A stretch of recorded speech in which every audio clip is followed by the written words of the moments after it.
Hi hello everyone, అందరూ ఎలా ఉన్నారు? ఈ వీడియోలో మీకు చాలా యూస్ఫుల్ ఇన్ఫర్మేషన్ ఉంటుంది అనుకుంటున్నాను. సో మీకు నచ్చితే లైక్ చేయండి, సబ్స్క్రైబ్ చేసుకోండి అండ్ మీ ఫ్రెండ్స్ కూడా ఈ వీడియోని షేర్ చేయండి.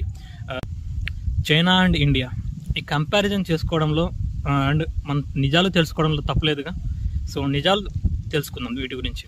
అసలు ఏంటి, మనకు కంపారిజన్ ఎందుకు చేసుకుంటాం అనేది మీకు కూడా ఒక క్లారిటీ అనేది ఉంటుంది. సో ఇక్కడ మనం ఒక country, developed country and developing కంట్రీకి తేడా ఏంటండి అంటే మనం ఎలా డిస్కస్ చేస్తాం ఆ కంట్రీ యొక్క జీడిపి డేటా అండ్ ఆ కంట్రీ యొక్క జీడిపి పర్ క్యాపిటా ఇన్కమ్ని. So GDP per capita and GDP ఎలా ఉన్నాయి, ఈ డిఫరెన్స్ని ఒకసారి చూద్దాం. సో చైనా జీడిపి వచ్చేసి దాదాపు 19 ట్రిలియన్ దగ్గరగా ఉంది రీసెంట్ 2025-26 ఈ మధ్యలో. అండ్ ఇండియా జీడిపి వచ్చేసి 4.2 ట్రిలియన్ దగ్గరగా ఉంది. And India is the largest 4th economy అంటారు.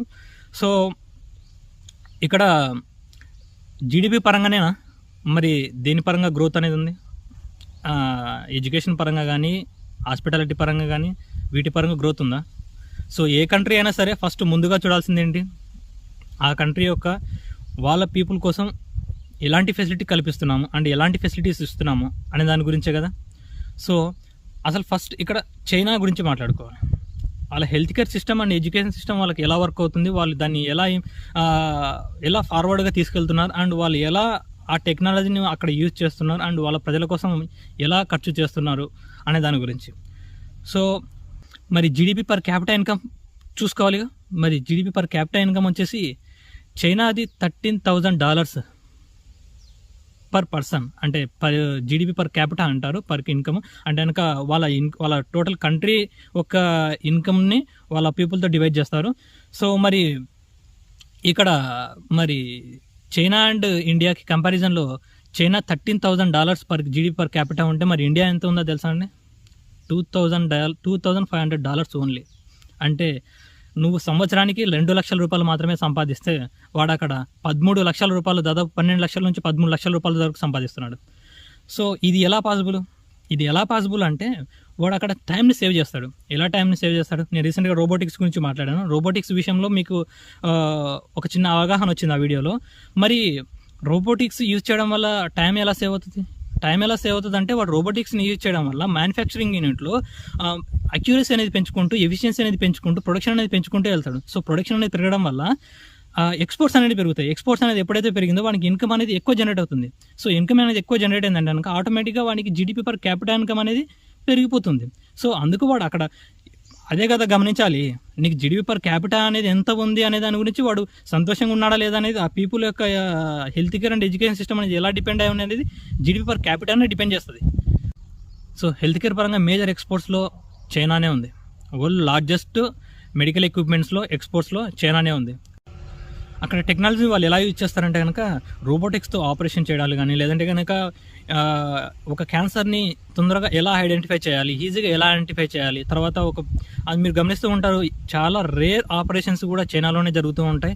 అండ్ ఎంతో టెక్నాలజీతో కూడుకున్న ఎక్విప్మెంట్స్ కానీ, లేదంటే కనుక ఎంఆర్ఐ ఎక్విప్మెంట్స్ కానీ, ఇలాంటి ఎక్విప్మెంట్స్ అన్ని కూడా వరల్డ్ వైడ్గా ఎక్స్పోర్ట్ చేయడంలోనే కాకుండా వాళ్ళు ఆ టెక్నాలజీని ఎంత డెవలప్ చేసుకుంటూ వస్తున్నారనే దాని గురించి హెల్త్ కేర్ సిస్టంలో వాళ్ళు ఫస్ట్ ఫోకస్ వాళ్ళ మీద ఉంటుంది. సో ఎడ్యుకేషన్ గురించి అండి, ఇక్కడ ఎడ్యుకేషన్ గురించి మాట్లాడుకోవాలి. చైనా విషయంలో అసలు చైనాలో ఎడ్యుకేషన్ గురించి వాళ్ళు ఎలా డెవలప్ చేసుకుంటూ వస్తారు?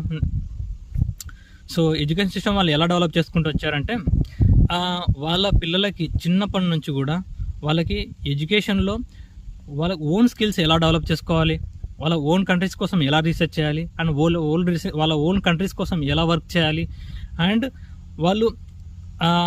వాళ్ళ కోసమై వాళ్ళు డిఫెన్స్ చేసుకోవడానికి మార్షల్ ఆర్ట్స్ అనేటివి, తర్వాత వాళ్ళకు స్పోర్ట్స్ కావచ్చు. వాడికి ముఖ్యంగా ఇన్వెస్ట్మెంట్స్ గురించి చెప్తారు. ఇన్వెస్ట్మెంట్స్ ఎలా చేయాలి చిన్నప్పటి నుంచే వాడికి ఇన్వెస్ట్మెంట్, స్టాక్ మార్కెట్ పరంగా కానీ, లేకుంటే ఇలాంటి మ్యూచువల్ ఫండ్స్ పరంగా కానీ, ఇలాంటి విషయంలో వాళ్ళకి ఎలా ఇన్వెస్ట్ చేయాలి, తర్వాత ఎలా ఇన్వెస్ట్మెంట్ చేసుకుంటూ వాటిని గెయిన్ చేసుకోవాలి అండ్ వాటి గురించి పూర్తి నాలెడ్జ్, పూర్తి ఇన్ఫర్మేషన్ వాళ్ళకి చిన్నప్పటి నుంచే ఇస్తారు. సో వాడు పెద్దగా అయ్యాక ఇలాంటి విషయాలు, స్కిల్స్ కానీ, లేదంటే కనుక ఇలాంటి ఇన్వెస్ట్మెంట్ గురించి కానీ తెలుసుకోవడం వల్ల వాడు ఎలా ఉండాలి, ఫ్యూచర్లో ఎలా డెవలప్ అవ్వాలి అనే దాని గురించి వాడికి ఓన్గా ఒక థాట్ అనేది ఉంటుంది. ఒక మైండ్ సెట్తో వాడు అలా డెవలప్ అవుతూ వస్తాడు. ఇక్కడ ఇండియన్ ఎడ్యుకేషన్ సిస్టంలో అండ్ హాస్పిటాలిటీలో మనకి హెల్త్ కేర్ విషయంలో మనం ఎలా చూసుకుంటున్నాం, నిన్ను ఎలా గవర్నమెంట్ అనేది ట్రీట్ చేస్తుంది? సో ట్రూత్ మాట్లాడుకోవాలండి, ఇక్కడ నిజాలు తెలుసుకోవాలి. నిజాలు తెలుసుకోవడంలో తప్పలేదుగా.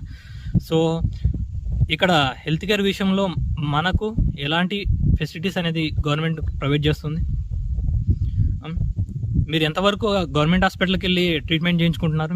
మినిమం అంటే మినిమం కూడా ఒక ట్యాబ్లెట్ ఇచ్చే ఫెసిలిటీస్ కూడా కల్పించట్లేదు. ఎందుకంటే అందులో నీకు గవర్నమెంట్ హాస్పిటల్కి నువ్వు వెళ్ళావంటే కనుక 10 ట్యాబ్లెట్స్ రాసిస్తే అందులో 8 ట్యాబ్లెట్స్ నీకు అక్కడ దొరకవు. మినిమం వెంటిలేషన్స్ ఉన్నాయా? మినిమం వాష్రూమ్స్ ఉన్నాయా? అసలు ఒక సెలైన్ బాటిల్ పెట్టుకోవడానికి కరెక్ట్గా మినిమం ఒక స్టాండ్ అనేది ఉందా? ఇంకా ఎడ్యుకేషన్ గురించి మాట్లాడుకోవాలండి. ఎడ్యుకేషన్ గురించి మాట్లాడుకుంటూ వెళ్ళాలంటే చాలా ఉంది. సో ఎడ్యుకేషన్లో మనకి చాలా బాధాకరమైన విషయం జరుగుతుంది.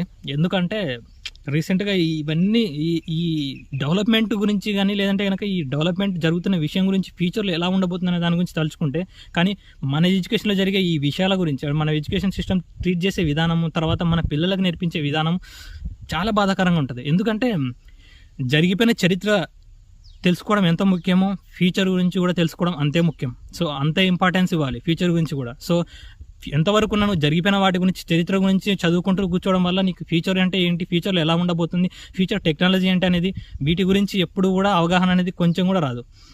ఎడ్యుకేషన్లో నీకు ఏం నేర్పించాలి చిన్నప్పటి నుంచి?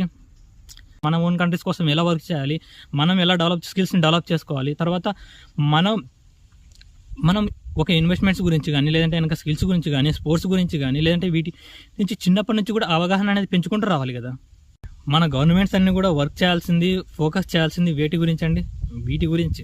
సో వీటి గురించి ఎప్పుడైతే వర్క్ చేస్తుందో, వీటి గురించి ఎప్పుడైతే ఫోకస్ చేస్తుందో ఫర్దర్గా డెవలప్మెంట్స్ అనేటివి ఎలా జరుగుతాయి, ఇలానే నీకు కంటిన్యూషన్ అవుతాయి. అప్పుడు కదా కాస్త ఇండియా అనేది డెవలపింగ్ కంట్రీగానే చూస్తాము, కానీ డెవలప్డ్గా కాదు. ఎందుకంటే చాలా ఫ్యాక్టర్స్ ఉన్నాయి, ఇంకా చాలా ఉన్నాయి.